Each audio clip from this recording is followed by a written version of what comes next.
అడుగుతున్నారు, లైవ్లోనే ఉన్నారు, ఒక్క నిమిషం అలాగే ఉండండి. వందనాదేవి గారు నాకు ఒక్క క్లారిటీ ఇవ్వండి. ఇప్పుడు ఇప్పుడు మీరు మీరు మీరు క్షమాపణ చెప్తారా అని నేను స్ట్రైట్గా అడిగిన దానికి మీరు మీ బాధని, మీ పెయిన్ని అంతటినీ చెప్పుకుంటూ వచ్చారు. ఆయన కనీసం క్షమాపణ కూడా చెప్పలేదు అని అన్నారు. ఇప్పుడు ఆయన చెబితే మీరు చెప్పడానికి సిద్ధమేనా?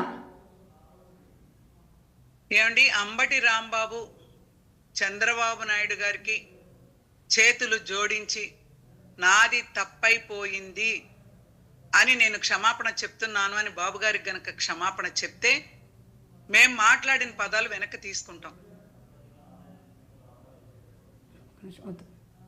రెడీ అంటారు? అవునండి. మీరు చెప్పడానికి సిద్ధం, ఆయన క్షమాపణ చెబితే మీరు చెప్పడానికి సిద్ధం. ఆయన మా బాబు గారికి క్షమాపణ చెప్పాలి.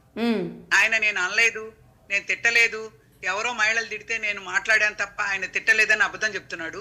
మీడియా అంతా చూసింది. మేము చాలా నిజాయితీగా నిబద్ధతగా పనిచేస్తాం, మేము అబద్ధాలు ఆడము.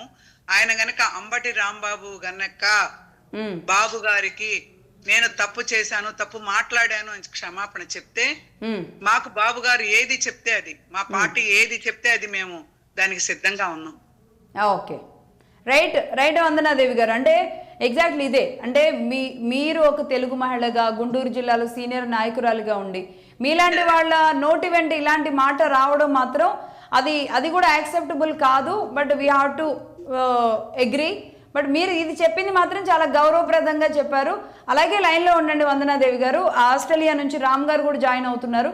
ఈలోపు వేల్పూరి శ్రీనివాస్ గారు ఉన్నారు. వేల్పూరి గారు నమస్కారం అండి. లక్ష్మి గారు నమస్తే. వేల్పూరి గారు, ఏంటి మీరు గుంటూరు కృష్ణా జిల్లా ప్రాంత వాసులే, ఇలాంటి పరిస్థితులు ఒక్కసారిగా కూటమి ప్రభుత్వం ప్రశాంతంగా వెళుతున్నాం అనుకున్నారు, సరే లడ్డూ విషయంలో ప్రెస్ మీట్లు పెడుతున్నారా, ఒకరి మీద ఒకరు మాటల దాడి జరుపుతున్నారా, ఇదంతా ఒక ఎత్తు అయితే ఆ మధ్య కాలంలో జరిగిన కొన్ని ఇన్సిడెంట్స్ అంటే కూటమి ప్రభుత్వం వచ్చిన తర్వాత కాస్త కూస్త ఇలాంటి కవ్వింపులు జరిగినాయి.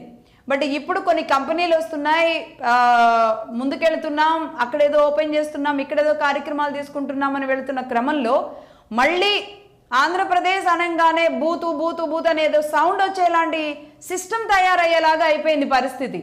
మళ్ళీ బూతులు వచ్చినాయి. లక్ష్మి గారు